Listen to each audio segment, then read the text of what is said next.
Hello, good evening, good afternoon, good morning. This is the ABW podcast for the week that was. Interesting games we've had coming across. We've got Cardiff and Newcastle and the international break to cover as well. And of course, Fife's Forum and your questions. I wouldn't be doing this alone though, as much as everybody loves the sound of my voice. And taking up the hosting seat from the venerable Raj Patel we had last week, I am now joined by the venerable David Goonaholic. How are you? Good evening. I'm fine, thank you, Master. Good to be invited back again. Thank you as well. And always fresh from the radio show as well, where he has been throwing punches left, right and centre. We have Jason Davies in Wales. How are you going, Jason? I'm okay, thanks, Josh. How long did you practice that intro for? Oh, about 12 seconds. How long did it take you to write it? I haven't even written it down. I think you protest a little too much. I think you protest a little too much. Got to do something during your toilet break. Well, did you remember to introduce yourself? I haven't introduced myself. I was hoping my voice would do it for me. However, I am nursing a cold. I will only mention that twice during the show. As long as you're not nursing Chris Carpenter, it's fine. Someone has to. Nobody's paid enough for that. Anywho. On to the final person who, of course, is looking after all the technical bits and pieces and pushing all those buttons with the greatest of ease. Danny, how are you? Yeah, well, Sexy Frank, get ready, people. Here's a little story for you. Sexy Frank came round last night. He was here for a couple of hours and I showed him my new wheelchair. It's an Argon 2, if anybody wants to go and Google it. Thank you very much for paying your taxes. $2,500 well spent by the NHS. And he came back and he went, "Do you like it?" I said, "Yeah, but it's got the wrong wheels on it." He said, "What's the right wheels then?" So I showed him on Google Images. I said, "There you go, 5-spoke ones." He took a step back. He looked at me and he went, "I don't want to be mean, mate, but I don't think 5 spokes are enough." What's he trying to imply? So have you got a Canadian wheelchair then, with it being made by Argon? I don't know where it comes from, but it's might have to check that. Very nice. Yeah, I've not sat in it yet, but well, I think he was implying I'm fat. If you've got an Argon 2, yeah, does that mean Jason has an Argon 0? Oh, that's why you are the world's greatest blogger. Jason, sort your headphones out. That's terrible. I love it. So I'm fine, Josh. How are you? I'm very well, thank you. Good. Should we start with Cardiff? A 3-2 win, an away win, something that we haven't seen too often. And I think Emery didn't really see a lot of them in Sevilla. So let's go over to Cardiff and into Wales. Jace, let's go through your lowdown on the game. I know there's a full radio show for it, so maybe keep it succinct. Succinct, by God. Cardiff City haven't scored this season as of yet. We either go there and they grab 2. It was frustrating. There was some really good patches. We controlled the majority of the game. I think we had 72.5% of it. Really nice set piece goal from Mustafi to open it up. Pinpoint cross from Xhaka. But lo and behold, just for half time, we have to let in the equaliser. We'd controlled the first half. We started towards the end of it to let them back into it. And it was a frustrating first half. We're not cohesive yet. As much as we controlled that game, we didn't get the whole team involved. Ramsey had a bit of a hot and cold game. First half, Mesut Ozil was anonymous. And I don't think they deserved the equaliser, but, we go in 1-1. Come out second half, we start to show real grit again, okay? They had a little bit of the early parts, but overall, we were very, very comfortable, in controlling possession. And the Aubameyang goal comes along, really nice bit of play, fantastic finish. Aubameyang opens his account for season, great stuff. Not even 10 minutes later, we let in another equaliser. Poor defending, as is our way. We're just not tracking people. You got Aaron Ramsey marking Morrison, and it's just an absolute joke. But the Lacazette goal to finish to win the game was just fabulous, an absolute bullet of a finish. And as somebody said, I don't remember who, apologies for not giving credit, but it was Podolski-esque. It really was phenomenal. The second half was sort of notable for me. For Mesut Ozil really threatened to get into it. He started coming deep, started picking the ball up, and he looked as if he was going to grab the game by the scruff of the neck. Unfortunately, it didn't happen. I think he only had kind of 50-odd touches all game, which sums his performance up. Xhaka frustrates me because I thought he was great in possession, but really, really, really poor out of possession. Yes, he'll pick up recoveries and what have you, but he's not really a defensive presence. But at the end of the day, it's 3 points away from home, and Wales have just scored against Ireland. Come on, you toughs! Carry on. Cheers, Jace.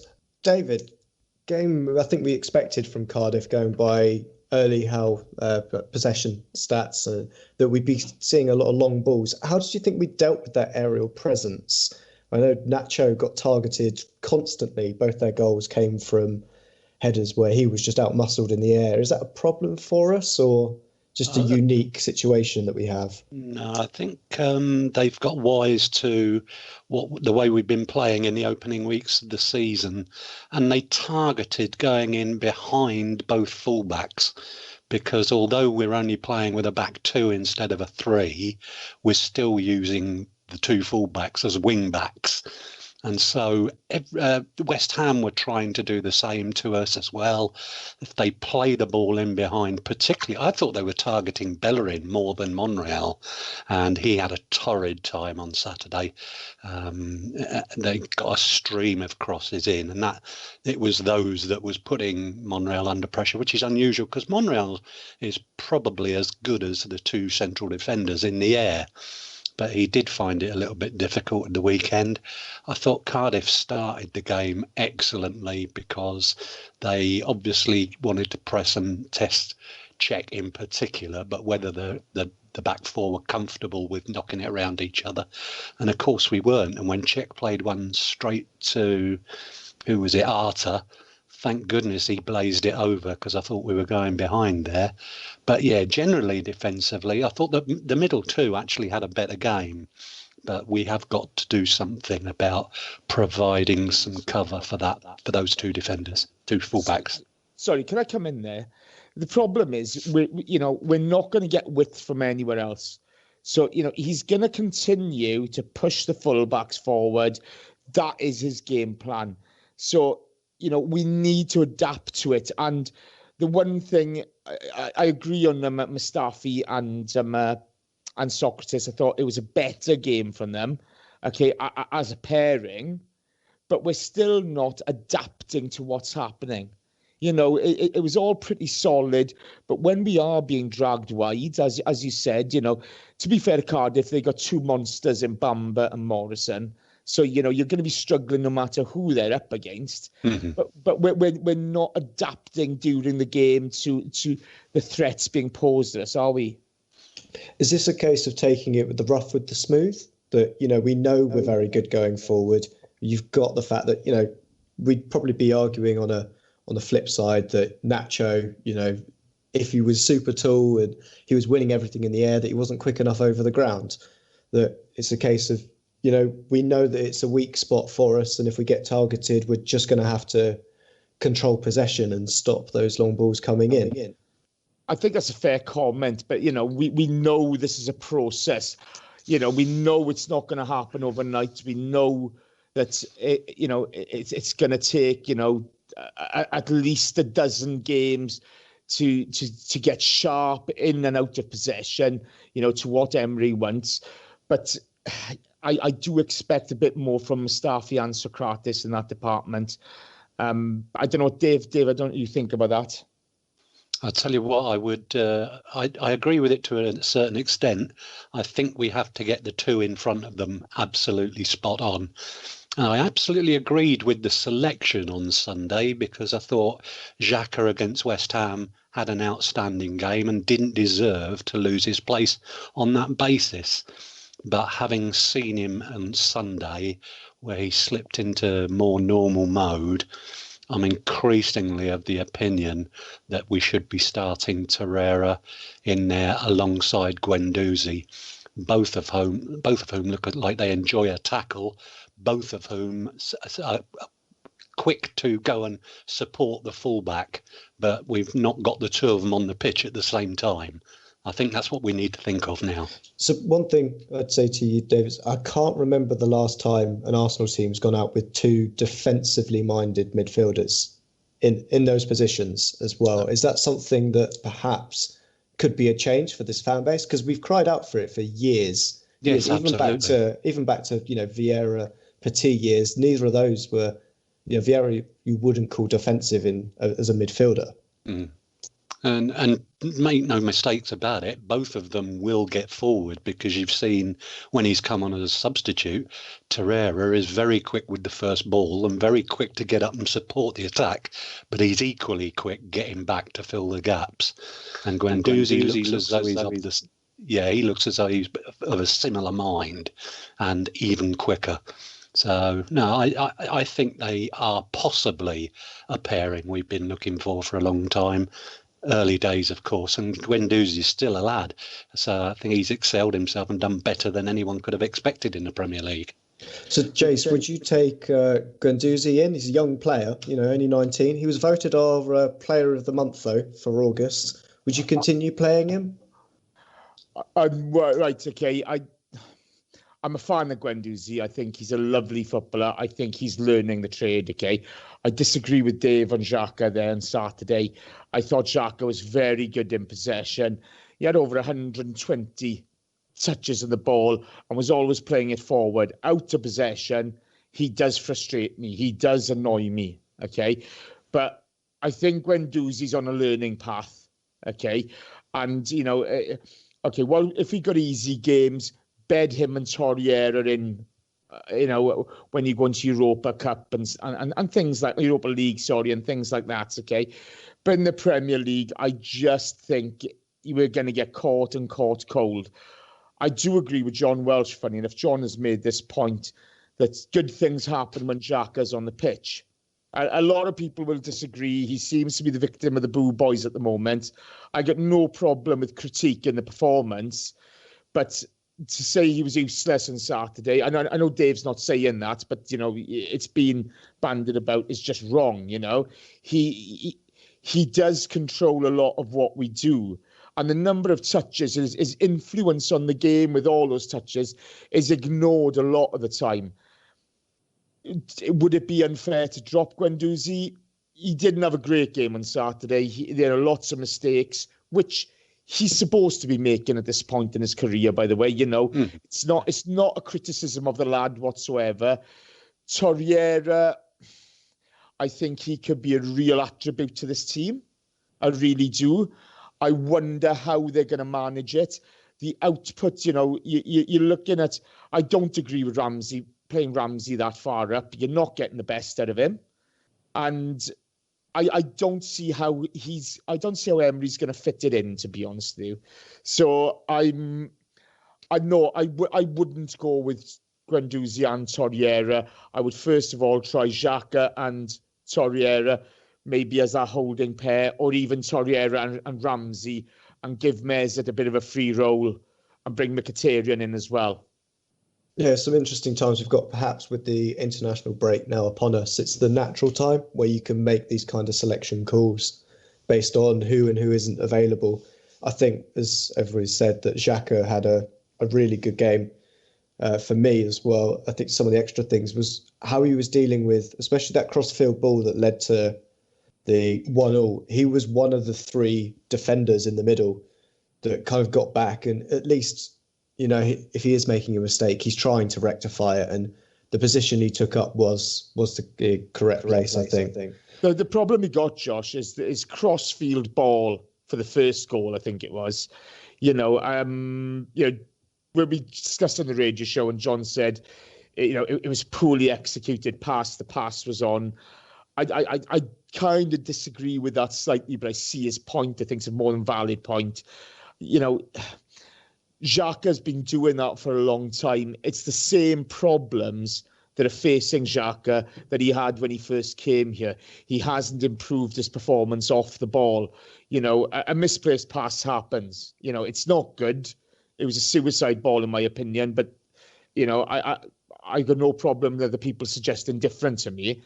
But his performances off the ball have not improved, in my opinion. I don't know what you think. I mean, this game as a standalone, I would say I wouldn't fault his off the ball, because it's a bit like when we had the issue with Alexis. He would go for one too many step overs, but at least he then showed the determination to make up for his mistake.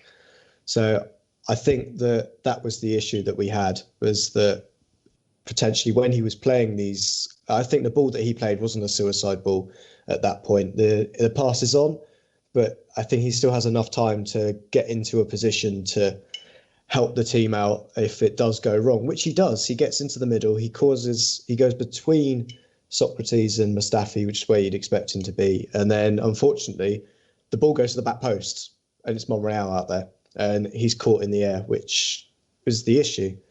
But I think on this overall with the fullbacks and Xhaka, I think, we'll see it over the international break. Not every team is going to be like Cardiff from that point of view. I think, Danny, did you have anything on our defence before we go and test the forward line? Well, I usually have very little input on any of this lot because I'm not tactically aware. I'm not really anything aware of anything other than the football. I don't even remember what's happened 5 minutes after it's happened. So I now download the full game and then I go and watch parts of the game again. And the only thing I can say about Xhaka, that when he gave away that ball, which he shouldn't have done, it was a simple, no-pressure, cross-field ball. He gave it away, and then as soon, not any normal player, if that had been like an El Neni or a Guendouzi or maybe even Ramsey, he would have gone chasing after the ball. He didn't. He slowly jogged back to the dead centre of the penalty area, and then he stood there getting in the way of one of our central defenders, and then they went down the left-hand side, they crossed it over, and he just stood there. And then they scored the goal. And I'm a fan of Xhaka. I don't think Arsenal should ever have a boo boy, but the crowd always have a boo boy for some reason or another. And that was, if you cannot do stuff like that and expect the fans to be on your side. He's very much like lackadaisical, like Ozil is at times, and he looks like he doesn't give a damn. And I think that's why Guendouzi is playing. And I think when somebody does get dropped from that midfield, it's not going to be Guendouzi and it's not going to be Ramsey. It's going to be Xhaka for someone maybe like El Neni, because if you have, or actually I'll change that, Torreira, because then Torreira will do that bit in front of the back four, which is the bit you've already covered. So that's all I had to say about that. Yeah, so David, let's go over to the forward line, the other end of the field. We saw, our star forwards linking up for the second goal, and Lacazette again with the third. How did you reckon they're kind of melding together, this kind of forward line?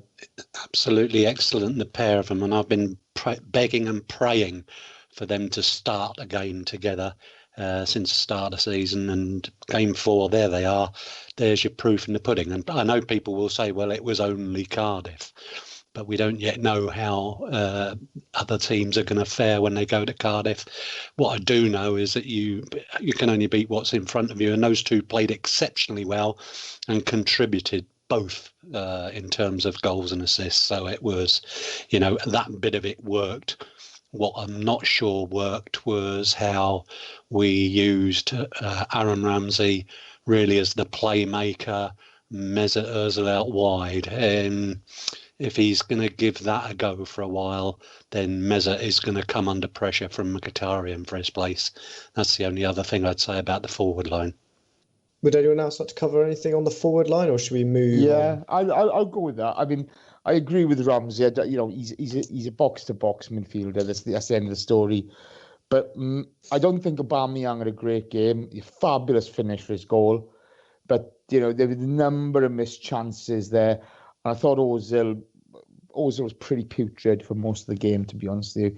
Didn't get involved. Not enough about him to affect play. He didn't have any real positive, okay, he had a second assist for the Lacazette goal, I think. But that was, he just didn't affect the game in a positive way other than that. I think the second assist that he did get defines the speed of that whole move, though. The way he fizzes that into Lacazette creates that pass compared to another second assist that occurred in that game where the speed of that pass didn't define the move. You can see what he was trying to do. The bottom line is, that's one moment in a game. Okay, that's your star player. That's 400k a week out the door. Okay, that's the main man, and Emery has to find a way of getting more out of him.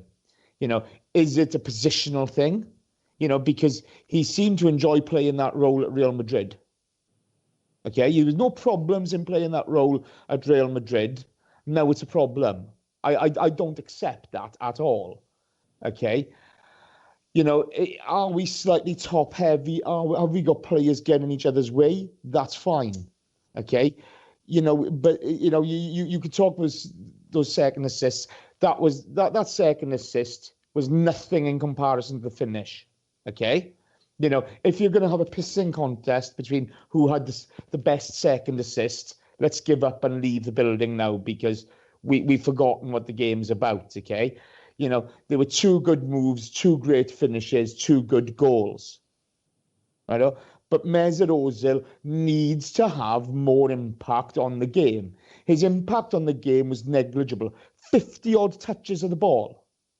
But this has been said before, hasn't it, Jace, that in Ramsey's entire career where he's played the majority of the game, 2 games ago, he had touched the ball, done the least number of passes ever in his life. Now, I think it's a problem with that part of the field, whether you play Ramsey further further back, or whether you play Ozil further forward. Either of those two playing in that position, there's got to be a reason why both of those two are failing to impress this season. Ramsey's been the better of the two, but there's something wrong with that position. Could it be that the fullbacks are bypassing that with crosses? I think if you look at that game, you know, Ramsey was hardly setting the world alight, but he's involved in a lot of positive things. Aubameyang, can we really say he had a great game? I don't think he did. We need to get him involved more. Is this just part of the teething process for us? I don't know. But, you know, let's look. I thought Lacazette had a fabulous game. He was really up for it. Yeah, but he was involved in everything, okay? Everything he did was positive. His link-up play was sensational, okay? Mkhitaryan's performance from the Ozil position last week, I thought that was hot and cold, but it was far more positive than Mesut on the weekend. So I don't know what you guys think. You know, you tell me, but... You know, if we're going to get into, you know, a pissing contest about or the intent or look at the past and what have you, you've got to be consistent throughout the game to affect the game in a positive way. And maybe we're a bit top heavy there. I don't know. Maybe it is a tactical, structural thing with us, but we need to get better out of all these guys. I was just really impressed with the way. Oh, sorry, Josh. No, go for it. Like David was saying, I'm just really impressed with the fact that he's played Aubameyang and Lacazette up front together. And we saw last season there's a beginning of a bromance when he gave the ball to him and let him take the penalty. And then that thing where they leant forward and they did that like an old-fashioned gentleman's handshake thing. That's brilliant. Those two have got a chemistry which so many teams don't have with their strikers. And if only we had, like at Liverpool, you've got the Salah playing on the right, Mane I think Mane is on the left, and then the Brazilian with the teeth playing in, I always get Coutinho and the other one, Firmino. You got him playing it, and all 3 of those are on form. It's just a matter of time until either Ramsey, I know Ramsey's not a 10, Jace, either Ramsey or Ozil as that attacking midfielder works in conjunction with Lacazette and Aubameyang. And the moment that clicks, like those two have clicked, the Premier League's in for some trouble because, I mean, we've got a brilliant run of games coming up, and that's what I'm looking forward to. But it's just like you were saying at the beginning, you said, does it take a dozen games for this to happen? Because those two played together last season, those two have already gelled, and that's just going to be something that's going to be mouth-wateringly brilliant. We're all going to be moist once the whole front line starts to click. Yeah, I totally agree. So yeah, I think we've got some really interesting points that we've gone through, and we'll see them coming to fruition over this nice international break that we've got coming up and to the rest of the season. David, I think you've got the players that are off on international break. Who are those before we get to Newcastle? Okay, then we have Socrates, who's been included in the Greek squad for their matches against Estonia and Hungary. Henrik Mkhitaryan has been called up to the Armenia squad against Liechtenstein and Macedonia. So I can't believe Liechtenstein hasn't been picked for Liechtenstein. Aaron Ramsey is named in the Wales squad against Republic of Ireland, which is happening as we speak. And Denmark on September the 9th. Lucas Torreira is in Uruguay's squad for their friendly against Mexico. Stefan Lichtsteiner, oh, here he is, and Granit Xhaka have been called up to the Switzerland squad. They're playing against England on September the 11th, after Iceland on September the 8th. Danny Welbeck could also feature in that game because he's been picked for the England squad. England are also playing Spain in their opener on September the 8th. Pierre-Emerick Aubameyang will captain Gabon in their Africa Cup of Nations qualifier against Burundi. David Ospina has been named in Colombia's squad for their friendlies against Venezuela and Argentina. Takumo Asano, yes, he's still one of our players, folks. He's with Japan for their friendlies against Chile and Costa Rica. And last but by no means least, Kelechi Nukali has been included in Nigeria's squad for their African Nations Cup qualifier against the Seychelles. That's it. Excellent. Thank you very much. And on to Newcastle. Danny, this is another team that hasn't won a game all season so far. What do you reckon to this fixture? Well, I've been listening to a YouTube thing about explaining the finances going on at Newcastle, and apparently the owner is an actual Newcastle fan. They've asked people from when he's back in his youth days. But you're looking at their current Premier League form. Like you said, they haven't won a game all season. They've lost 3. They've drawn 1 away at Cardiff. In the last 9 Premier League games, they've won 1 against Chelsea just before the FA Cup final, although they did play a decent team. They've got a point again away at Cardiff, and the rest of them they lost. The Newcastle fans are up in, I don't know how you are up. Oh, up in arms. I was that meant guns. It didn't. It means up in arms. I said, oh, shrieking. There you go. Always wondered about that. They've brought in some players in the summer. They've got a couple of players from Swansea, the team that were relegated from Premier League for not being very good. They got a player from Germany, another player from Czechoslovakia. Meanwhile, the player they let go, Mitrovic, going to Fulham, banging in goals all over the place. And so that the fans are angry. The owner doesn't give a damn. They were moaning about the fact that he's just gone and bought that company for £90 million, I think it is, and he can't be bothered to spend any money on the club. He's desperate to sell. If it wasn't for the fact they got Rafa Benitez there, they would be doomed because he is a hell of a manager. But we should go there and we should hammer them. Maybe not necessarily score loads of goals, but probably 3-1, something like that. But it's not going to be a hard game for us because they've got no decent players left.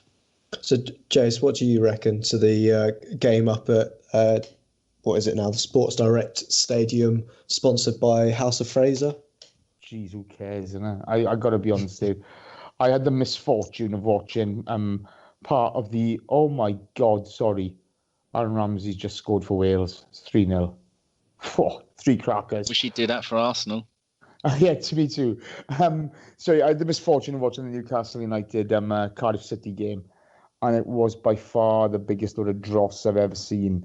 They got that guy Kennedy, the Brazilian, who just doesn't pass the ball and doesn't hit the target, and just, what was that documentary about the Kaiser, the Brazilian Kaiser, the guy who sort of got a whole career of football clubs. Yeah, John was telling us about that. That's brilliant. Yeah. Never played a game. Yeah, the guy who did it, there's a great interview on our blog about it. The guy that is an Arsenal fan, an Irish Arsenal fan, and he explained it on our blog, and it was fascinating. But this Kennedy kind of reminded, I thought of that straight away. But look, the next number of upcoming fixtures, including Newcastle, is an opportunity for us to get our cohesion right with our game going forward, for these guys to click in. We're all, the whole Arsenal fan sphere is critical of somebody at this moment in time, okay? Whether they're having a go at Emery, Aaron Ramsey, Mesut Ozil, Granit Xhaka. But I still think, we said at the beginning of the season, whoever comes in before Unai Emery was announced, you've got to give them a season. And I think, we've got to give these players a little bit of time as well. They've got to get used to a different routine and what have you. But when you're playing the likes of Cardiff City and when you're playing the likes of Newcastle United, it's not just the result that's important. It's improving on performance week on week. Let's get the little things which we aren't getting right last week. Let's get it right next week. And so it's yes, we should go there and win. I've no doubt about that. But I would happily take a 1-0 win and a vastly improved performance, if you know what I'm saying. It's all about our cohesion. Yeah, I agree with you, Jace. Rafa knows how to put a highly organised team out there, irrespective of the quality he's actually got on the field. So, David, do you think this will be a tight game? I think there's every likelihood it could be, because we sound a little bit dismissive of a team that went to Manchester City last week and very nearly got something out of the game. So I'd urge caution in that aspect of the thing. As you say, Rafa Benitez, if anyone's going to organise them, and if anyone will have a team looking to exploit our gaps on the flanks, then he certainly will. So we're going to have another little bit of an examination there. But I agree with Jason as much as we're mainly looking for an improvement on last Sunday, and we should win if we turn up. But just be a little bit wary of that one. Yeah, I think, as I say, did you have a score prediction for that as well, David? I'll be optimistic and say 2-0 or 1. 2-1 to the Arsenal. I think, one of the big things is, I've brought this up a number of times already, and I do apologise for boring you on it. But if you look at sort of the number of touches during the game, I know Guendouzi was substituted, but with all the possession we had, I think Guendouzi had something like 60-odd touches. Granit Xhaka had 120 touches, Aaron Ramsey 80-odd touches, and then you had Mesut Ozil with sort of 50 touches. Well, 50 plus, touches. We got to get Mesut Ozil into the game more. Yeah, we've got to we've got to find our passing patterns and the lanes that we're going down, and get a running off the ball, a movement off the ball, our runs, correct. The one thing that's kind of struck me the past couple of games is an awful lot is going down the right-hand side with Hector. Yet one of our most effective attackers in Monreal. And last season, you saw how effective he was in front of goal and stretching defences and what have you. We weren't getting him into the game well enough, in my opinion. Okay, so you need to get a balance right there.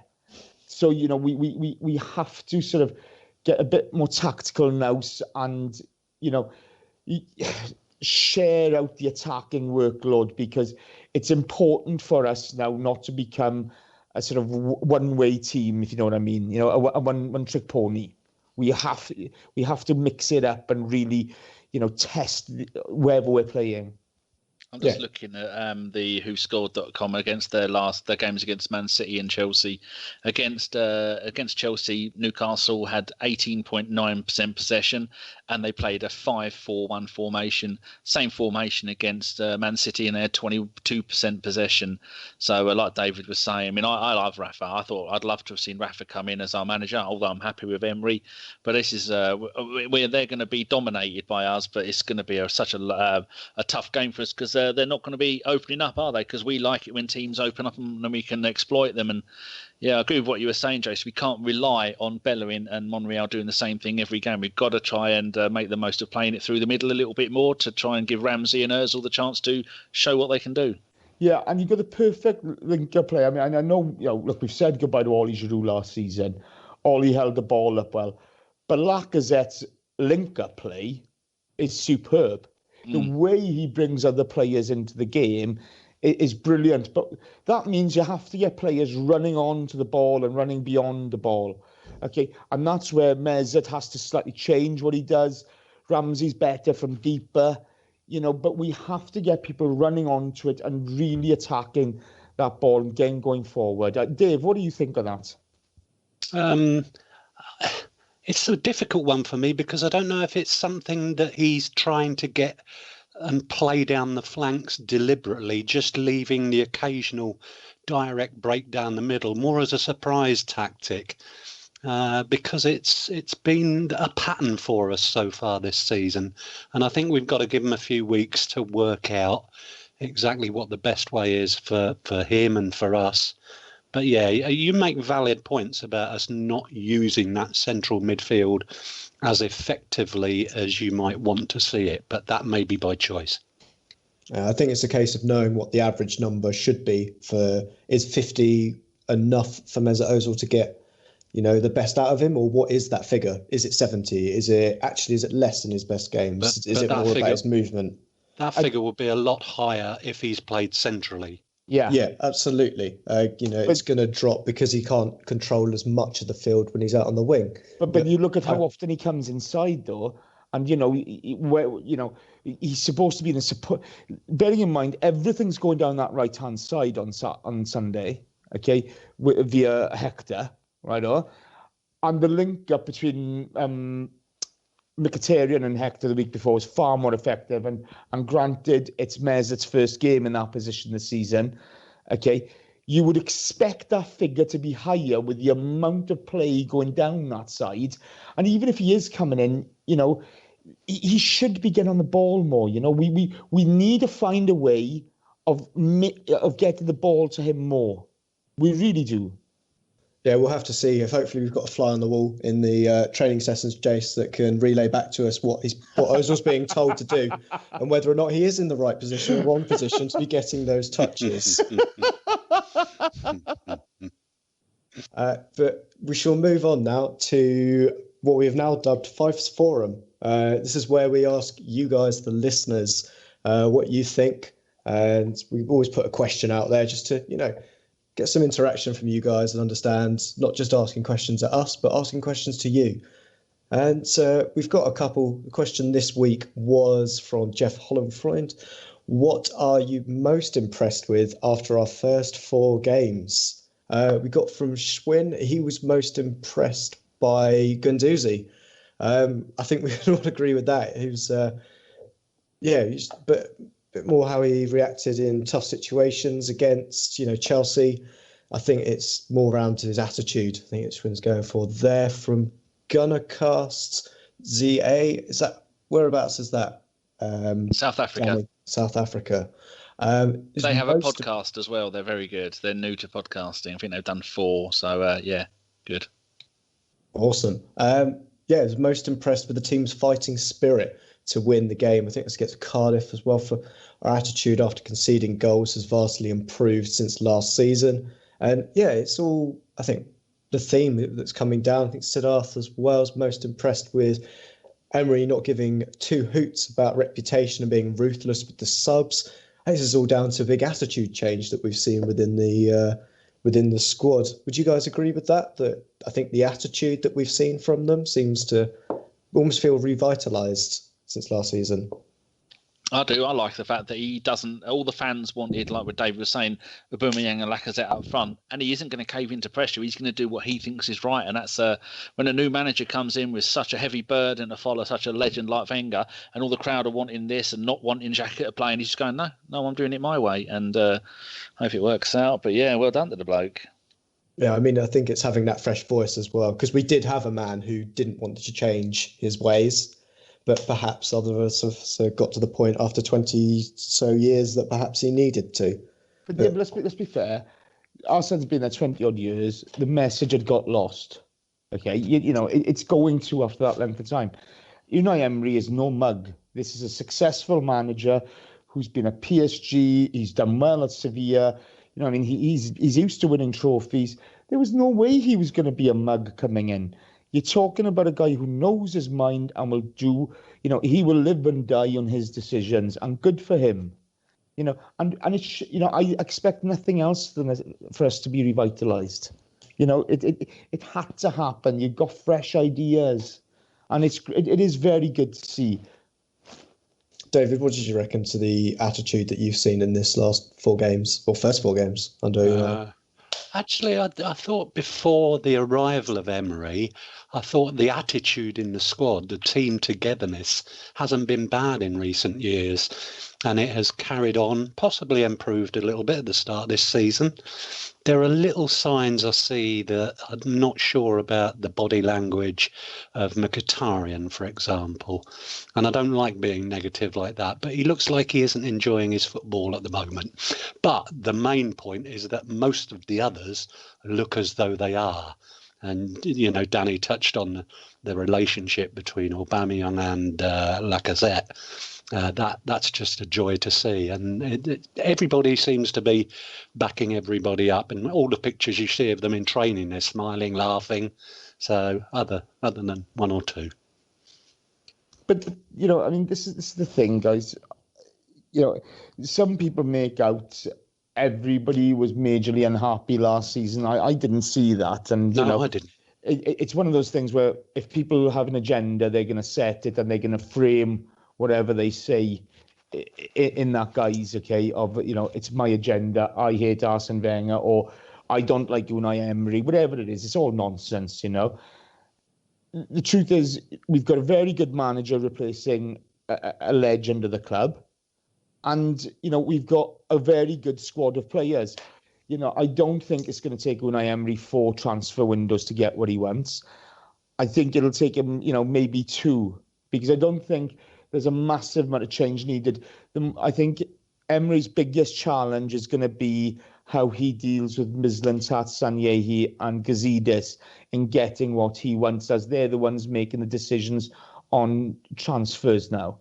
So, obviously he's going to have input. How well can he influence them to bring in those players long term to improve the squad, to get them playing the way he wants to? You look at us playing out the defence. Obviously, there's an issue there at the moment, but that will take time to solve. There's rumours, you hear the ITK saying, "Oh, I've heard they're not impressed with Leno." Well, I don't know. I have no idea on that sort of thing. I don't know what goes on in training, and neither does anybody else for that matter, apart from the players and the staff. But Emery's not just managing down; he's managing up as well. And I am excited just to see how this goes forward. But how he manages those 3 is going to be the real tail of the tape to see how quickly we can go forward. Yeah, I think there's some really great points in there, Jess, especially the one about the fact that, as a fan base, we're also kind of, as well as the teams feeling themselves out under this new regime, we're feeling out our own opinions. And because everything's been such a large change, that's really coming to the fore now. And it's just a really exciting time, I think, that we've got this kind of clean slate for a lot of us that are holding on to a lot of things. I know certainly I had a lot of beaten agendas that I've had to let go of, really, and I'll try and still get rid of some of them. I swear, maybe we'll go at some point. But yeah, should we move on to some questions? I'm not getting rid of my Aaron Ramsey agenda. I'm not getting rid of it.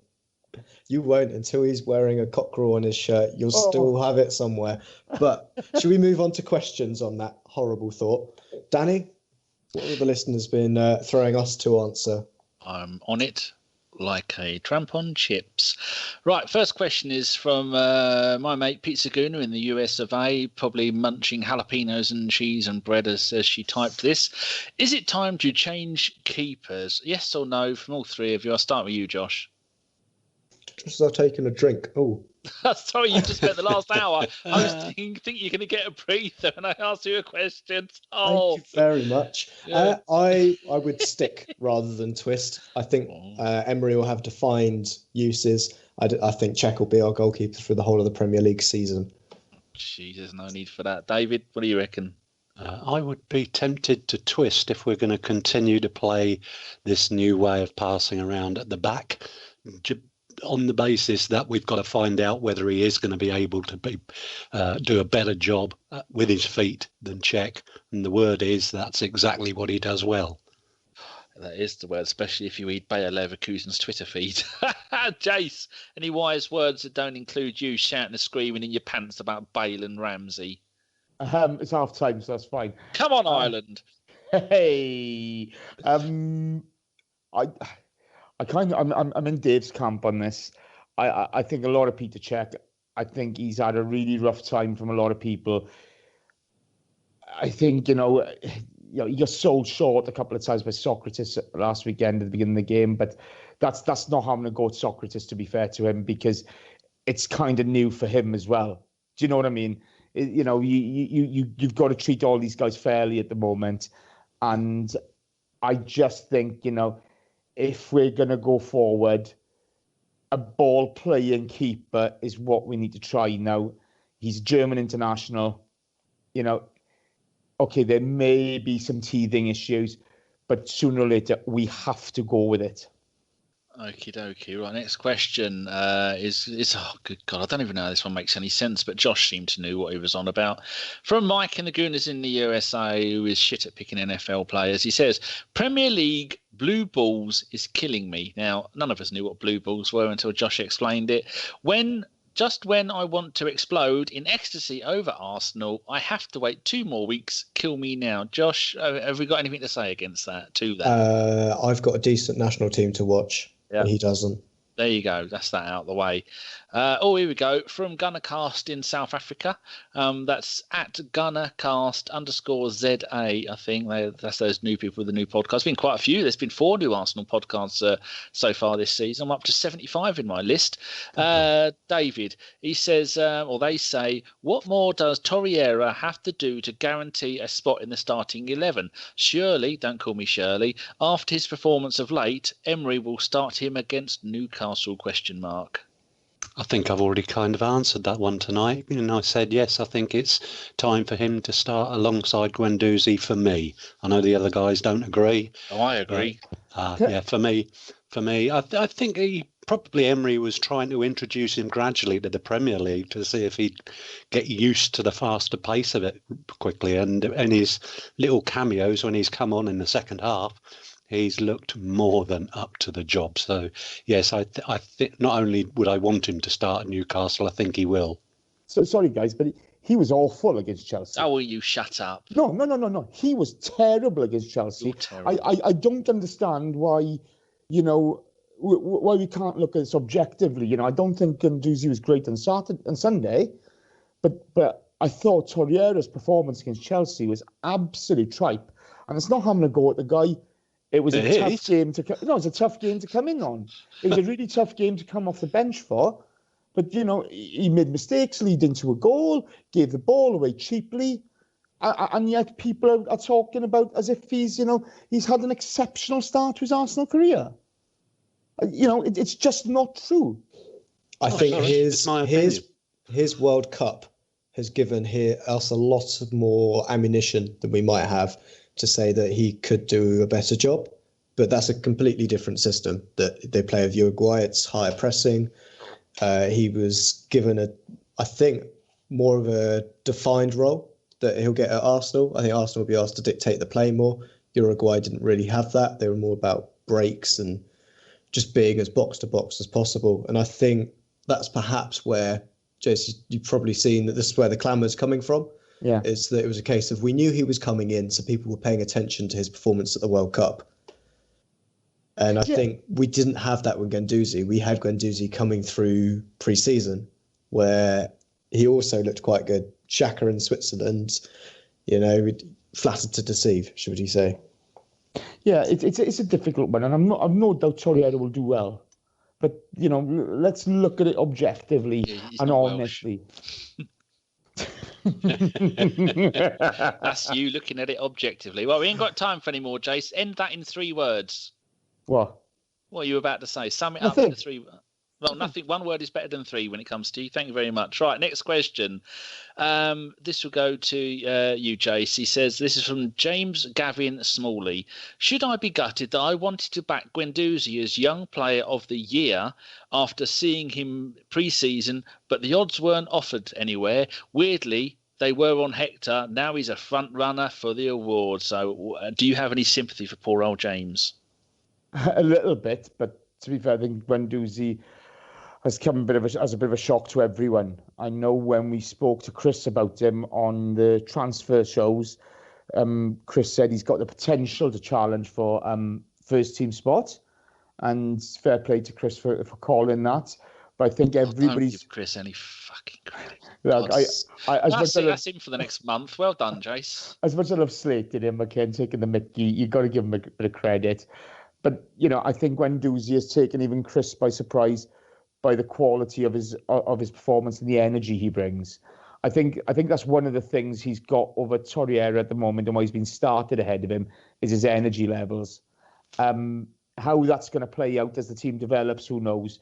But if you could have chucked a couple of quid on him at 100 to 1 or something like that, it would have been a nice summer. It would have been a nice earner, wouldn't it?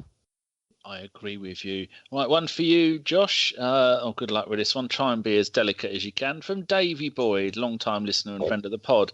He says, following recent, in brackets, unsurprising, revelations about the AFTV media admin being a Man United fan and the head man himself watching his support at the tender age of 22, in brackets, are blessed. Are there any skeletons in the APW closet? Yes, Wow. yes, there are. However, I won't go into them because the special that we're doing over the international break, I do reveal the skeleton in my closet in that particular message that you'll listen to in that 5 minutes bit I did. So yeah, you'll have to listen to that, to be honest, to get your answer, David Boyd. Sorry. All of the ABW skeletons all revolve around one man, and all you have to go and do is look at his Instagram, and that's enough for all 16 of us. You got to love Davey Boyd, being as diplomatic as ever. Yeah, as in not at bloody all. At least he didn't mention that he was that the bloke's a Luton fan. He only went to see Arsenal because they were playing Luton. Anyway, Neil McCann, this is one for you, David. We've only got 2 more questions because we're doing really good on time. Neil McKeown, he sent us 147 different questions, and this is the best one for you, David. Would you sell Ramsey in winter? And then he says, question mark, nothing to do with the contract situation, but because he may not fit into Emery's team. Oh, that's something I've been saying for ages. Or is he too good not to have in our team? You go digest that lot and spit out a quality answer if you don't mind. Oh, my goodness me. No, I wouldn't let him go in the winter. I think a player of his quality, we need players of his quality. We need to persuade him that his future is with us. I think that Unai Emery is trying very hard to find a role for him in the team. And so that kind of covers the answer, I think. Very good. I agree with you as usual because you are wise. Final question is going to go to Mr. Welsh Justice himself.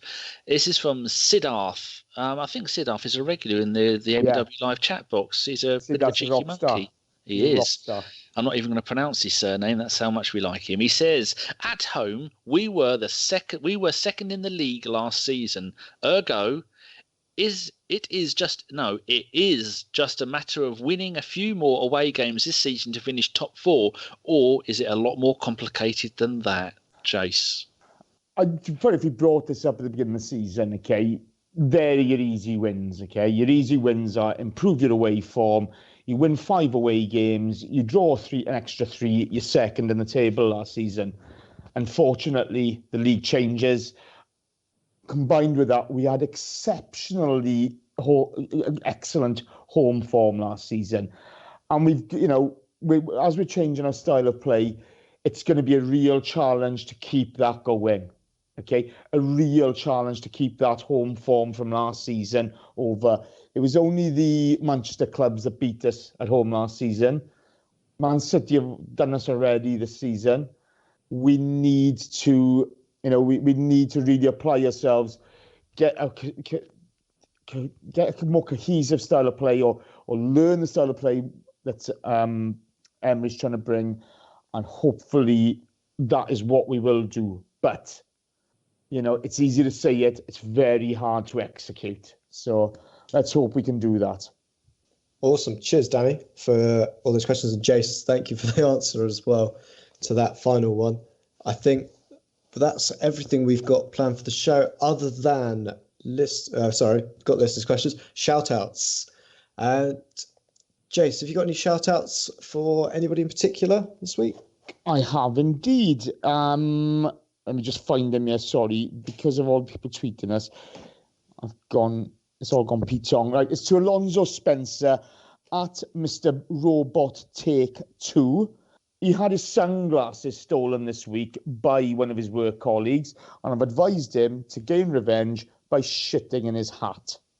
Good luck with that, Alonso. Did he really do that? Yeah. Don't fuck with Alonso. He'll mess you up. Alonso will shit in your hat if you steal his sunglasses. Go on, Alonso. And that's from Jason. David, a shout out from you? He's not on mute. Don't tell him. I'm not on mute. Do you not hear that? No. I do apologise. It was all going so well. I've been so professional this week up until this point. We get to the finish, I have to have my customary balls up. Last person to tweet me was Mike Hernandez, who is at USA Gooner 1886. Oh, in fact, he tweeted us all. It was a question. But anyway, he's the last person who tweeted me. He'll do. Excellent. Danny, shout out for you. Yes, it's going to go to a certain Matthew Guendouzi, because he has just won the Arsenal Player of the Month for August, and he did a lovely tweet. He said, "You are my motivation." If I start crying through this, someone take over. "I'm working with passion for you guys. Thank you for your support. I will give you the best of myself." And I should have had the Titanic music playing in the background as I read that out. You lovely, lovely man. So was that a shout out to him or his PR team? What are you telling me? You don't think he wrote that himself? You are terrible. I thought he was fluent English speaker. Love him. Brilliant. You're so cynical, Josh. So cynical. Oh, but That's what I'm here for. Have you got a wonderful shout out, Josh? My shout out, he's already got a mention, and it's to do with, as I said, I'd only mention it twice, the cold I've got. I have been chugging down what I will call a Fireball, which you gave me the recipe for earlier in the week. And I'd say it has cleared my throat up a treat. It might be the whiskey, might be the honey, it might just be a combination of that plus the paracetamol. But my shout out is to Mr. Fife. Have you finished? I was just going to say, should Alisson, the Liverpool goalkeeper, get an honourable mention, or should we not talk about that? A dishonourable mention for the... Best not to. No. Dirty boy. If we ever need we could always have a thing for John Welsh's Man of the Week, and I think Alisson would get that with flying colours. That should be a new segment, Fifey's Corner and John Welsh's Man of the Week. Yeah. And on that note, I would say thank you to all of my guests today. You've all been absolute superstars, and we will be back on when Danny the 10th, you said that special show will be out, where all of our skeletons will come out of the proverbial closet. Yes. Oh, hold up. Oh, we're sorry. Oh, shout out to, what's the, Rachel, who's the 5 Live presenter who passed away this week? Oh, was it Rachel Hunter? No, was it Barlam? Rachel Barlam? Oh, it's such a sad story. She tweeted a couple of days. She said, "They've told me I've got a couple of days left." And I thought, how could that be possible? And she did. Wow. So sad. It's horrendous. So, I mean, we talk a lot on this show about mental health and stuff like that. But, people, if you've got a lump anywhere, get it checked out. I know that's simplifying things, but... take care of yourselves, please. It's horrendous to think of a young mother. Rachel Bland, that was it. Sorry. It's horrendous to think of a young mother losing her life like that. And I highly recommend you check out the podcast, You, Me, and the Big C that she did with it. They did a few of those. Yeah. With 2 other women that both had cancer as well. It's a horrible thing to talk about, but sometimes you need to get checked. And like you were saying, Jace, don't be worried about going to your doctor, even if it's nothing. Just go. Yeah, better to bother them over nothing than to suffer. Please do it. We're lucky enough to have some fantastic people who listen and join in with this. And, we talk about mental health and speaking to people about your problems. Please, if there's anything you're worried about, anything that's not right, get it checked out, for crying out loud. We don't like losing people. Absolutely. And on that note, we should say thank you and good evening. Thanks for listening, everybody. We've been ABW, and good night. Right, we're on to part 2. Jason and Josh are with me for part 2. So we're going to talk about the under-23s result. We hosted Spurs, and we beat them 2-1. Jace, you were telling me a little bit about this, and I said, no, stop, save it for the extras. Go on, tell us about the fight, the WWF Royal Rumble that some people were describing it as. Oh, the handbag session. Oh, right. I saw a clip on Twitter. Not impressive? Oh, it was like 3-year-olds having a go at each other. It was a bit pathetic. Somebody pushed somebody over. Oh, God. Nice to see a bit of passion, great, but look, that's all that matters is we won. Beat the scum. Yeah. Did you see any of it, Josh? I saw the handbags and the resulting things of them going, oh, look at this guy, he's got great passion. But to be honest, he looked like Jack Wilshere, but without the talent. Don't say anything, Jason. You shut your noise, boy. Oh. I rang Ian Lee last night, and I shouted at him, I'm going to grab him by the ghoulies. There you go, people. That's a bit of information you never thought you'd hear on a podcast. And he said, I've been on Viagra. You won't have to grab me by the ghoulies. And then he cut me off. Oh. Right. So we are now Tottenham, which you'll be glad to hear, are 11th out of 12 teams. They're only a point above Blackburn, who are rubbish. We are on 7 points, and the leaders Everton are on 8 points. So that's a wide open league. Our goals scored by the wonderful Willock the Younger and Judge John Jules. Now that is a magnificent thing for not Judge. Just Tyrese. Yeah, I did get it right. Tyrese John Jules from the Ministry of Sound Party. He's only 17. Amazing, he scored a hat-trick for the under-18s last week against Leicester as we beat them 7-0. Gets a call up to the under-23s because why would he do that? I mean, I don't. Maybe he deserved it, but wasn't there some reason why there was quite a few call-ups from the under-18s to the under-23s? There usually is. So he got his call-up, started the game as number 9, scored a bloody goal, didn't he? There you go, people. There's a lot of talent there, isn't there? There's a lot of talent coming through. A lot of talent. Just got to try and hold them down and make sure they don't go abroad. Well, I think it's a bit more in depth than that, isn't it? It's actually developing the talent, transitioning it from youth set up straight away through to sort of first team, and they've got to understand they've got to earn their place. A la Guendouzi at the moment. But I would like to clarify, okay? It is not a mass brawl unless you draw blood.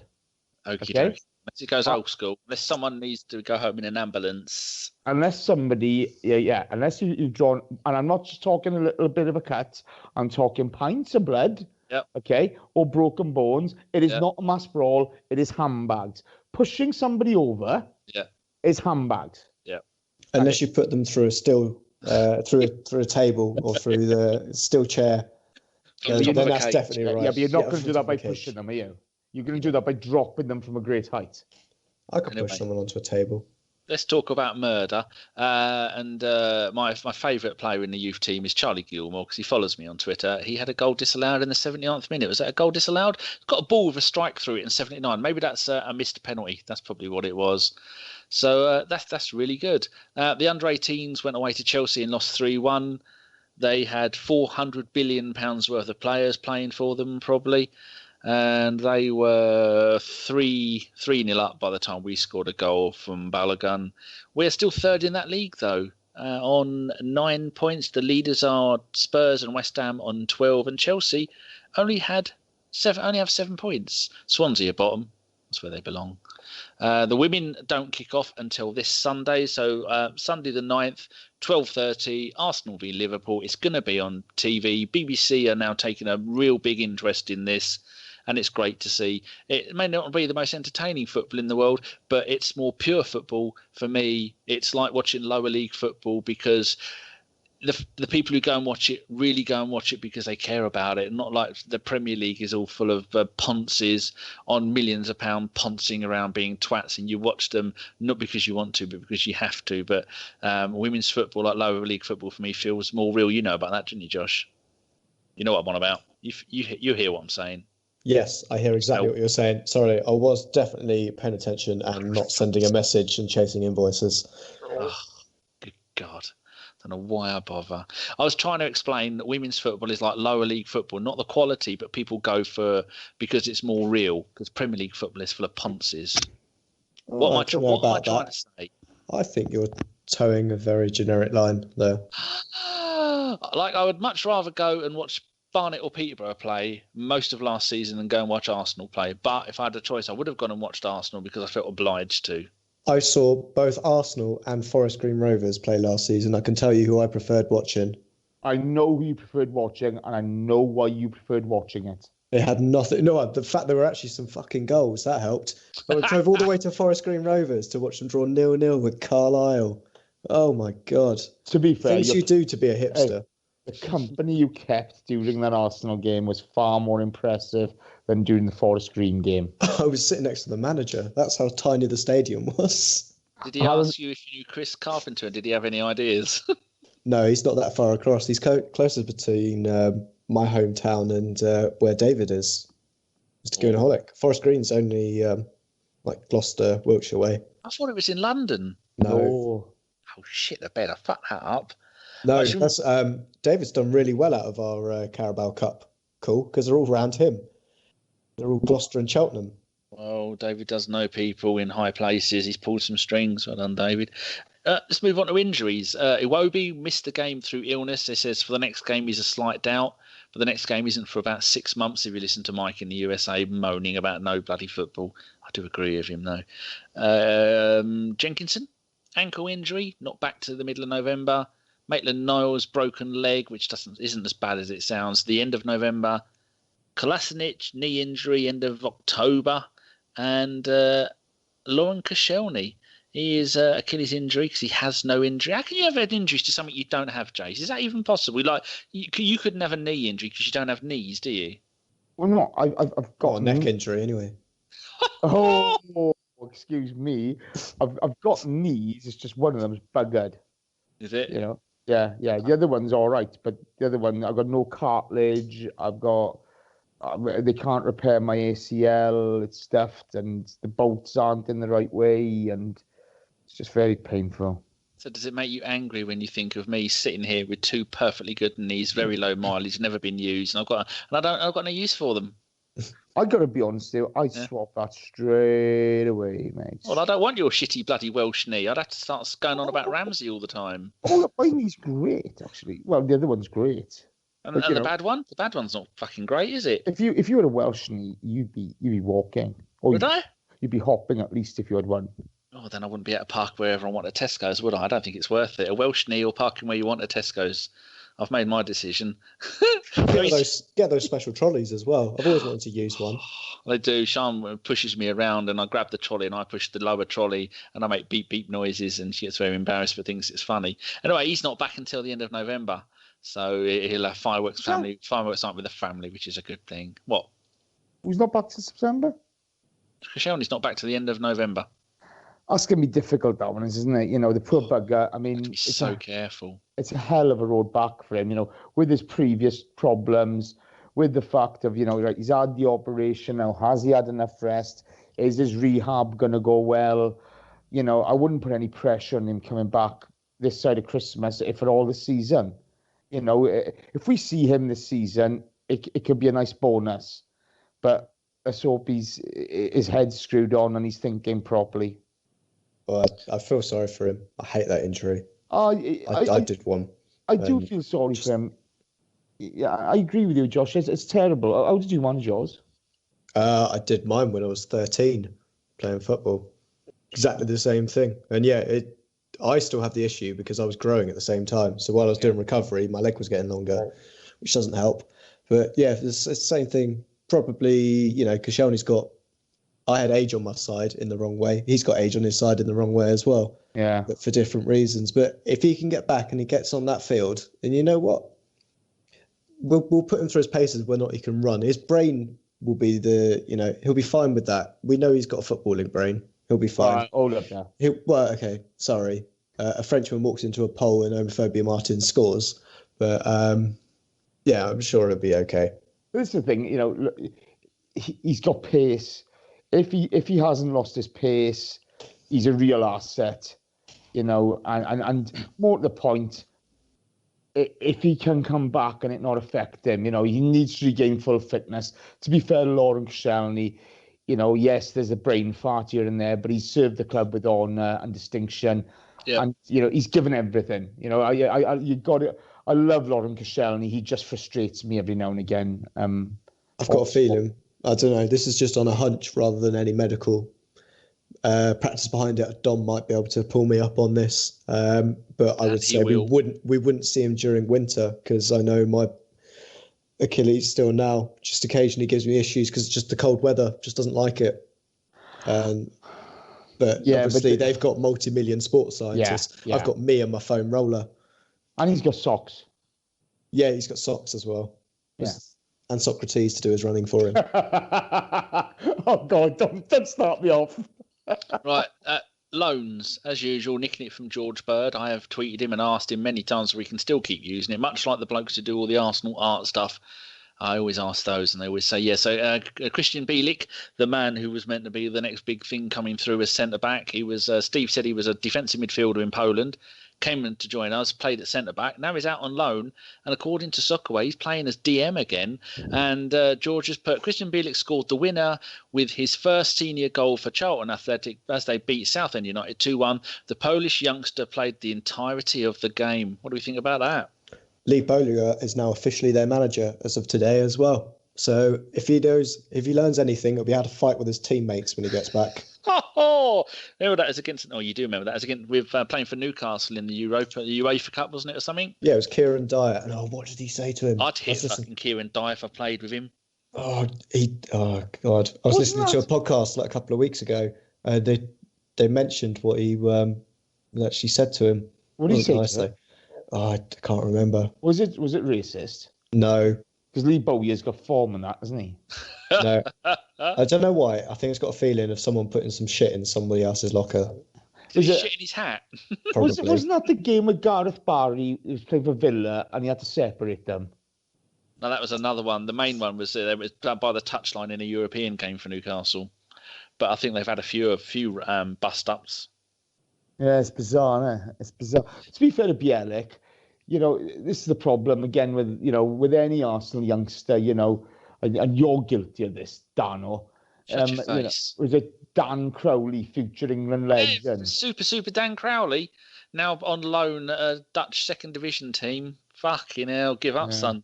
Yeah, but this is the thing, we put too much pressure on him. Yeah. Sorry.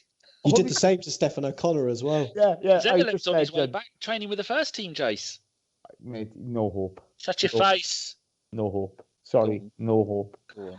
Okay, like we put so much pressure on them, and it's this thing of let them develop, and I know you would say, oh, this is a pointless loan or that's a pointless loan. It's only a pointless loan if that's what the player makes of it. It's up to these kids to earn the right to play, whatever they are, to win that place and to force their way into the Arsenal first team eventually. It's not the club's fault if they don't make a success of it. They have to take responsibility. Yeah, and there's certain examples where, they've gone out and had awful loan spells, come back to their parent club, and they haven't looked back. They've just smashed it there because perhaps that's that extra fight you get, playing for your parent club. You're a fan of that side, or in, someone that is a striker at another team. It wasn't your boyhood club. Your boyhood club played in red and you went to their celebrations. But he had awful loan spells and came back. They had a striker shortage and, now he's apparently England's best striker. Harry Kane. He was awful on loan at Leicester. The dribbler. Yeah. Yeah, but it's one of those things, isn't it? It's... We saw it with Koch, didn't we? So to speak. Yeah, we did. Yeah. Yeah. Only recalled from loan when he was on loan at that German team. He said that was the worst time of his career, didn't he? Because the coach hated him, but it made him stronger. Yeah, but it's the thing. When he was at Charlton, people know my views on Coughlin, but when he first came back to us, he did a hell of a job. He kept it simple. It's been a while, Jace. Would you like to cunt him off now? He's no longer here. Feel free. No, I've always given him due credit. You hate him. No, I just don't think he's good enough for the Arsenal. And I'm right. I was right. It's only because we ain't got time to argue with you. Anyway, you besmirched me. Let's be straight, okay? Oh, here we go. Frankie Coughlin. Yeah. Jack Wilshere. Yeah. Jack Chesney. I was right in all of them, mate. Shut up. You besmirched me with moaning about players' loans. Look at Gideon Zelalem. Thank you very much, gentlemen. He was on loan at Rangers when they won the championship in Scotland, Tier 2. 21 league games, played magnificently, and then he got injured. And then his second loan, he was on loan to a Dutch second division fucking team. No, how is that any kind of progression? But that's the same level. Because, the Scottish first second division. Yeah, exactly. Did you see that? That the talking about shitty leagues, La Liga, Barcelona. Yeah. Barcelona Barcelona played that team last week. I want to say it's Cuenca or something like that. Well, you know what their maybe name you know what their name translates to? Oh Jesus! This could Potato farmers. They're the potato farmers. They beat an actual team of farmers 8-2, and that league is apparently relevant in this time. Oh, I know. Isn't that the? Don't they got a home ground of like 5,500 capacity or something? Oh, probably. I don't know. I've been having a La Liga rant already today. To be fair, boys, okay, La Liga, the fraudster league, you know, the council or the government league, you know, yeah. Oh, the taxation dodger league, call it whatever you want. It's a bit pathetic. The multi-country league. It's got 2 countries that play in it, apparently. That was France. That was quite funny, actually, as well, that's come out. The Catalonia derby being played in the US, and you're only allowed to show Spanish flags. Is it? Yeah, it's Girona is Yeah. over there. Girona and Barcelona are both Catalonian teams. No political ideology is allowed to be shown at that, but they will be handing out 40,000 Spanish flags to. What's the other club in? Is it Rayo Vallecano in Barcelona?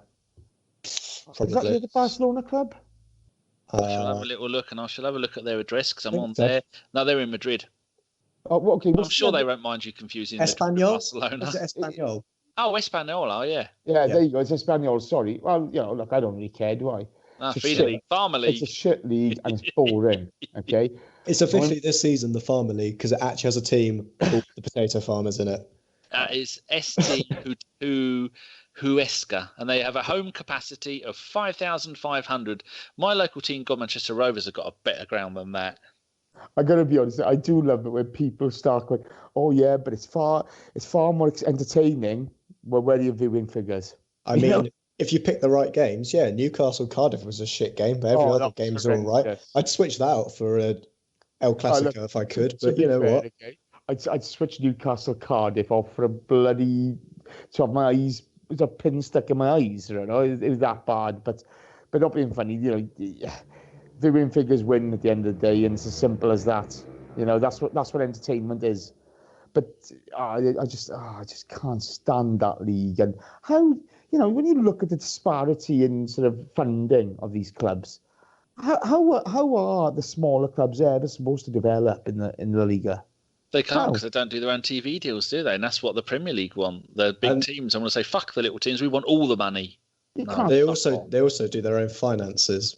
Yeah, so they generally go bust every so often. Who was the guy from The Simpsons, the fake doctor, Dr. Nick? Yeah. Dr. Nick does the accounts. You know what I mean? Oh, definitely. Talking of accounts, you know, we dodged a bullet. I nearly read out Schwinn's question about the referee. Yeah. Yeah, and John has just tweeted him and said those quotes are fake. And so Schwinn said, that makes far more sense now that I think about it. Well, cheers, Schwinn, for nearly fucking dropping us in it. You know, we nearly always read your questions out. And you've tucked down John's first. No worries. Oh, he says, no worries, mate. I got caught by it the other day. Wouldn't surprise me if it was true, though. There you go. That's John Welsh, Man of the Week. John, yeah. You know, Santi has started all 3 Farmers League games for Villarreal. Yeah, he has played games. Remember what we said when it came at the end of last season when he came on in that game? We said, "Oh, we'll never get another team." How wrong were we? And how brilliant is that? Danny, that's because he's done as much running in those 3 games as you have in the past 20 years. Yeah, I was about to say, you're not wrong. He's made 14 steps in total and 360 passes. I remember playing this is how ruined grassroots football is. A couple of seasons ago, I played a game and the referee, God bless his soul, was 82, but he did not leave the centre circle all game. Oh, fair play to him. Fair play for being there, but to be fair, you know, I needed to give him a telescope because he wasn't going to see anything, and his eyes probably had 2 cataracts in. Yeah, but look at it. Without him, you couldn't play, could you? You know, it's not my fault. It's the league's fault for putting him out there. I wouldn't put up with the shit they have to take. You know, either side, great. The pitch is big enough for him to see it, but even he was like, "This is annoying." Have you seen? You know, Chris tells stories about what he's seen down in Plymouth and what have you. I mean, I don't go to watch local football around here, and it's been years since I played. But you know, when I was on the rugby pitch, you wouldn't say boo to the referee. You just wouldn't. You called him sir or ref, or you know, you kept your discipline. You look at some of these fucking retards and the way they speak to referees, and you just think, you know what? You'd be off, just off, you know. It's just a bit sad, it is. It's just the culture the two games came through, wasn't it, really? That kind of led to it. Yeah. I've got a bonus question for you. All right. On buzzers. Colin Kazim Richards, 2 point, 1 point. Buzz. Where was he last playing? Gone in. Oh, last playing. Colin Kazim Richards turned up. Is it Billericay? Yeah, no, that's not it at all. No, Jace, would you like to have a guess? I'll let you have a continent. I don't mean A-E-I-O or you. North America. Bloody hell, Jace gets a point. He was at Corinthians.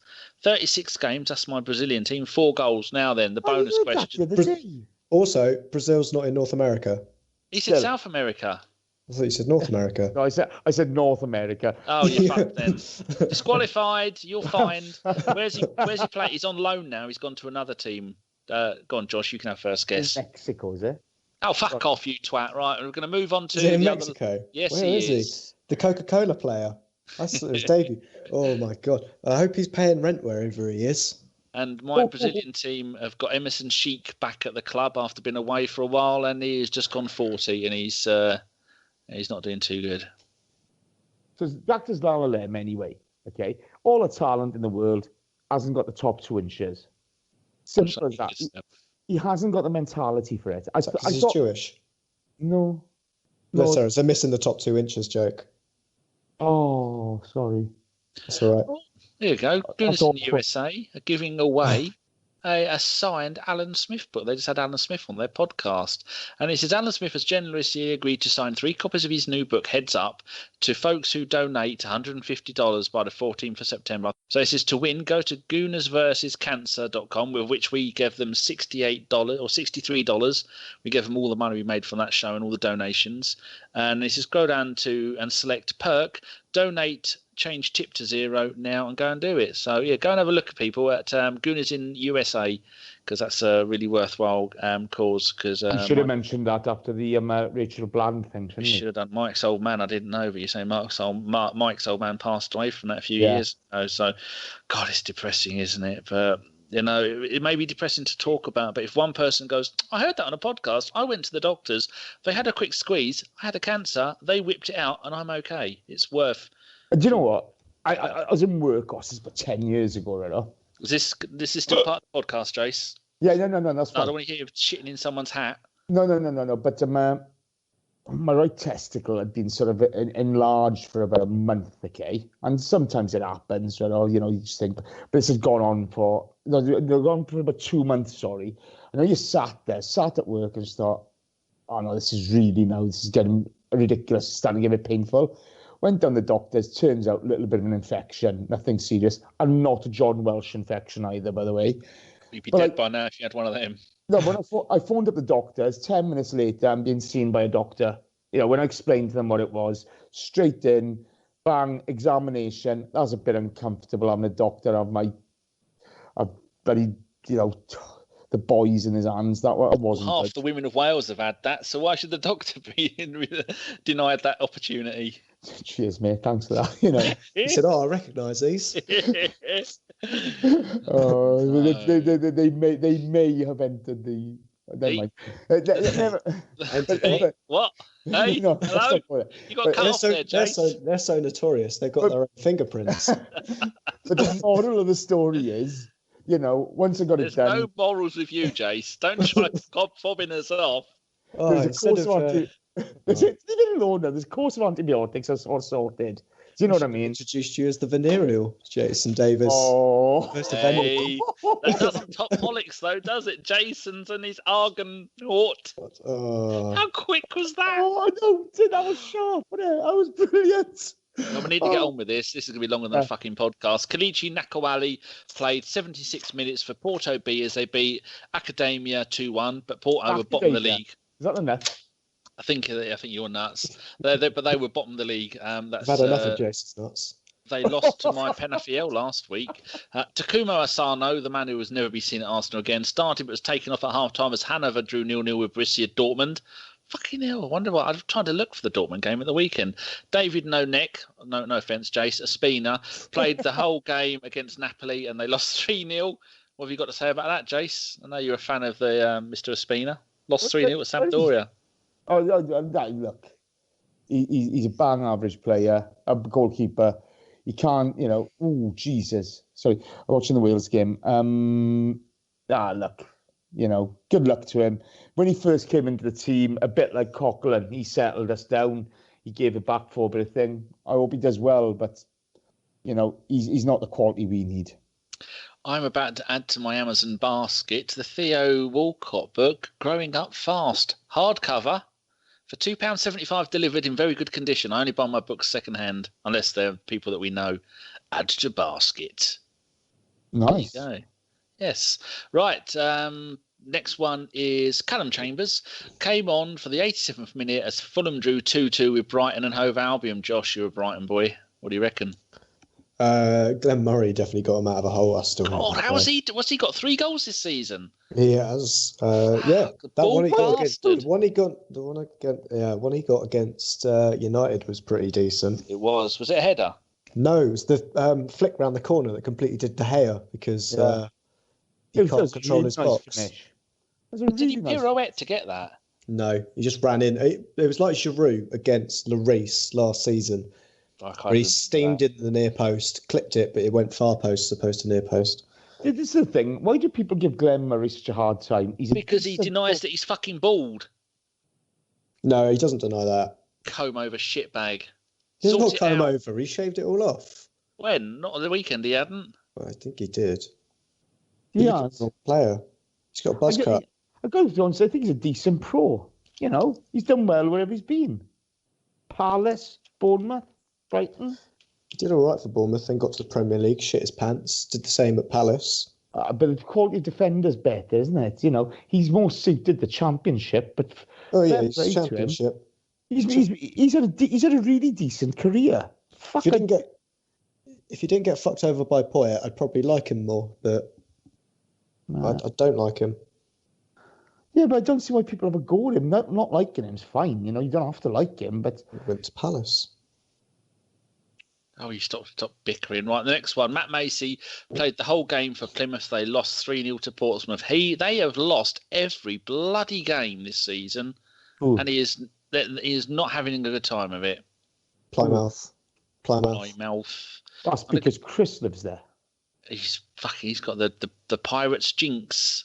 Yeah. I think they are in they're in League One because my boys Peterborough smashed them, beat them maybe 6-1 or 5-1. Peterborough have fluked their way up there, by the way. No, it's Darren McAnthony. What he does, he goes and buys all these strikers for £500,000, wait till they get load of goals, and then sells them on for £6 million. That's why he doesn't want us to get promoted, because if he does, then we're not going to get players that will score shitloads of goals because we're in Division 3. But Plymouth played 6, won none, drawn 2, lost 4. He's conceded 13 goals. What was it? That was Barry Fry, wasn't it? Barry Fry. Bazaar! Yeah. If I had my way, I'd play 11 strikers. Just attack. I love that about him. Met him twice. Lovely man.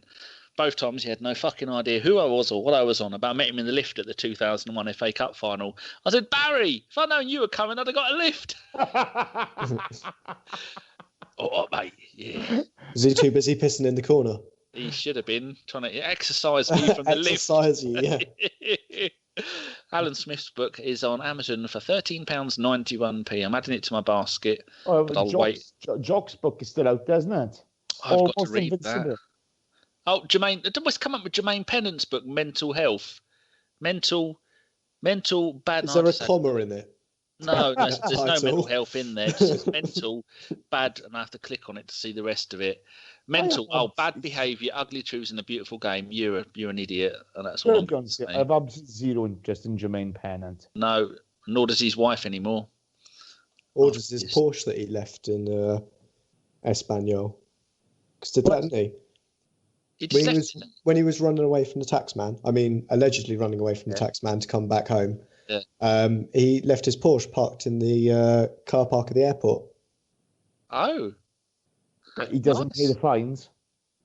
Lovely. Right, Reece Nelson. Watch from the stands as Oh. Hoffenheim beat Freiburg 3-1.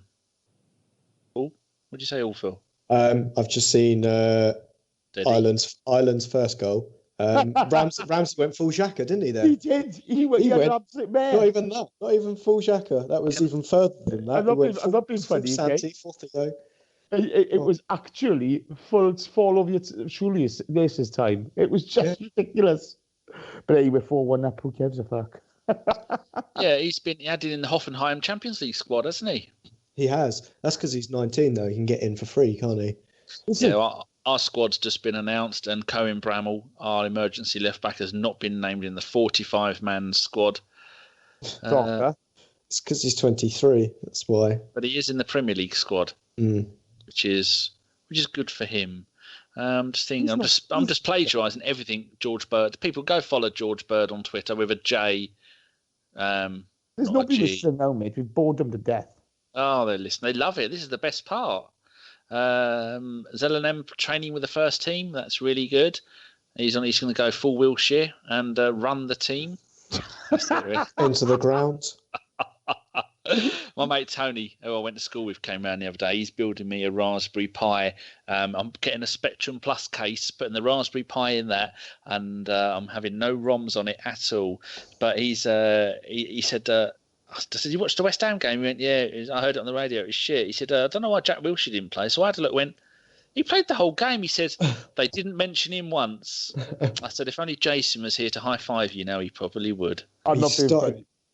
Sorry, go on, Josh. Go on. I say he started next to Carlos Sanchez, who had literally the worst game known to man.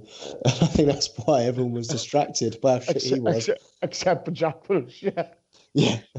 After we played them the other day, we finished the radio show, and John turns and he goes, I think we only mentioned Jack Wilshere once, and that's because he was robbed for the ball by a Warby. And that was it. And the funny thing is, when he got robbed by a Warby, he was doing exactly what he was doing for us last season. Head down, not looking up. He had a man on, man open he could pass to. And how nobody could see that last season, it just shocked me. You know, you've got to know where your teammates are. You have to, pass to them. You have to, you have to utilize everything at your disposal. And he doesn't. He puts his head down, runs along, gets dispossessed. It's getting sad because he's a better player than that. He's moving into the Mark Noble kind of, he should play for England all the time, but actually isn't good enough kind of level, I think. Do you know during the World Cup when Ian Wright turned around and said, we should have brought Jack Wilshere along. He can make things happen. I thought, look at his Premier League record. Look at the number of goals and assists. He doesn't make anything happen ever. I wouldn't have had him. Noise. I wouldn't have had him there for goals and assists, let's put it that way. But the fact that he could... Passion. No, not passion. The fact he can control possession. No, he doesn't. He doesn't control possession. That goal in Norwich, Jace, sums up his career. Beautiful. Compared to Jordan fucking Henderson. Hey, Henderson, I like that. Jordan Henderson has made the semi-finals of the World Cup. Okay? Jordan Henderson has made the final of the Champions League. Yep. I know. Yes, he's limited. Yes, he's horrendous. But at least he gives you up and down, which is what England needed. He played full, oh my God, I'm going to shit my pants, so I'm getting closed down, so I'm going to punt it long. Nobody's there. And he had no idea what was going on. He was out of his depth. Who was Jimmy Traore? Jimmy Traore has a Champions League winners medal. Yeah, Jordan Henderson is the Jimmy Traore, but he could only make it to the semi. That's how shit he is. He's not that bad. What was the song Liverpool had for Jimmy Traore? Don't blame it on Finnan. Don't blame it on Hammond. Don't blame it on. There was another something Nan there. Yeah. Blame it on Torreira. He just can't control his feet. Talking of Liverpool strikers, remember Djibril Cissé? Yeah. With the beard. He has just come out of retirement to go and play for third division Italian team, Cesena. Oh, no. How many times has he broken his leg? I swear he breaks his leg at every club, doesn't he? He's 102 times at last count. Yeah. Oh, he's the Welsh bird. Chase, What? we're going to go now. So would you like to sum up the Wales v Ireland game? Wales 4, Ireland 1. 4 great goals and a Rambo abortion. Jesus. Josh, thank you very much for hosting tonight. Thank you. It's been an absolute pleasure. I'd like to apologise to Jason for the question I asked him last week, and to all Welsh women, especially all those called Dolly. Mate. Do you accept that, Jace? No. I'm going to be up to Preston soon. Are you? Yeah. Okay. I'll tell you one thing. Then he's going to find out what they call it the North End. He's going to get to taste your no knees. Tell you what. Oh my God, it is bigger. That's not what we're saying. We're getting off track. Right. Sorry. Goodbye, everybody. Thank you very much for listening to a Bergkamp Wonderland Part 2, the extras that have gone on for longer than the actual podcast, surprisingly. Sorry for boring you. That's we put up with you for 4 years, Jace. It's the least we can do. No, it's the most we can do. Say good night. Good night, folks. Night, folks. And here's some more shenanigans after the podcast ended. You open the door for 5 minutes and the house is full of fucking flies. Cunts. They should live outside like the rest of the creatures. Yeah, but without the spiders, that's all you'll have is flies. I don't have spiders either. Not had any. That means they're all going to gang. They're going to hear what? And they'll be in and they'll be all over me. They're coming in now because it's getting colder outside and it's still warm in the houses. But I never have open windows. I had all the doors and windows open today because I cleaned my oven. I did all the easy bits. My mum helped. We had to put the oven on at 230 degrees for an hour to burn off all the shit in the bottom. My mum helped me. I love it. I love the fact I still say that as well. My mum helped me. What? That reminds me. Cheers, Danny. Yes. Clean the oven. Yeah, because I've got a double oven. We got this in 1996. It's a lovely hot point one with glass top, and the thing you can't lift the glass top up. It's wonderful, and I've not used the top part of the top oven for about 5 years because when you turn it on, there's a smell, and still plastic in there. Oh no, not after this length of time. And I bet what it was is when I last had the oven professionally cleaned, the bloke didn't wipe off all the chemicals, so I've just not used it. So today we've put that on 220 degrees as a fan-assisted one, and it stank the kitchen and the house out. And then after about 10 minutes, it was perfectly fine, so I can use my top oven again now, because so I don't have to worry about falling face first into the oven when I'm getting my food out. One of those trays just gone down really awkwardly. It looks nasty. No, I was going to say, I get that. You know that really strong oven cleaner. Lay it down overnight, right? Put another, wipe all the crap that comes off there off. Lay it down again for a couple of hours. Turn the oven on at a low heat for a while. Leave it open, then to cool down, then go again, and most of it just comes off. Then it's not a problem. Oh no, I mean it wasn't that dirty. It was just like a layer of shit at the bottom of it. I mean, it wasn't even any bits in it. It's weird, but I think it was the chemicals that he'd used on the side of it. Because even when you use the grill, which is part of the top oven, it was making a horrible mess, a horrible plasticky smell, like a chemically smell. So I wish I'd have done that all that time ago. Once I've cleaned it, I wipe it down. Rinse it out with water. As in get some, a fresh get a hose on it.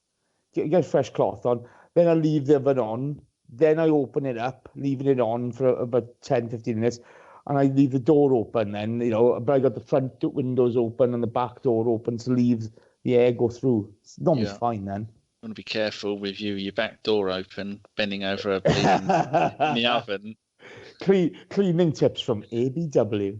Flapping away like a minister's elbow. That's not even a saying, is it? What the fuck was that? You're like Kim and Aggie, but what was it? Slightly more better looking. Flapping away like a wizard's sleeve. I've even bought myself a sharpening stone to sharpen all my knives with. 13 quid from Amazon. Nice. So I may not be here next week.